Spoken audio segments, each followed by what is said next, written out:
Alam mo yung linyang one day, gagawin ko to. One day, babalik ako kay Lord.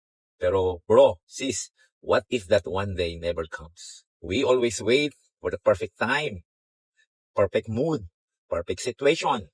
Pero habang naghihintay ka, dumadaan ang panahon. You say, one day, aayusin ko to or aayusin ko sarili ko. One day, maging okay din ako. Pero baka hindi mo napapansin, si Lord, matagal ka nang hinihintay. Gusto mong umasenso, simulan mo na ngayon. Gusto mong maging healthy, umpisan mo na ngayon. Gusto mong maging better person, so wag bukas, ngayon. Because kung lagi kang naghihintay ng perfect timing, baka yung opportunity na binigay ni Lord, dumaan na. So, hindi mo kailangan maging perfect para magsimula. You just need to start.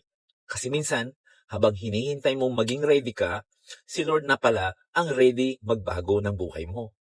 Sabi nga sa 2 Corinthians 6 verse 2, now is the time. Today is the day of salvation. So, stop saying one day.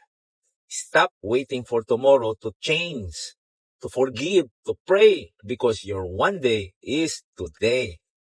Start believing, start obeying, start now.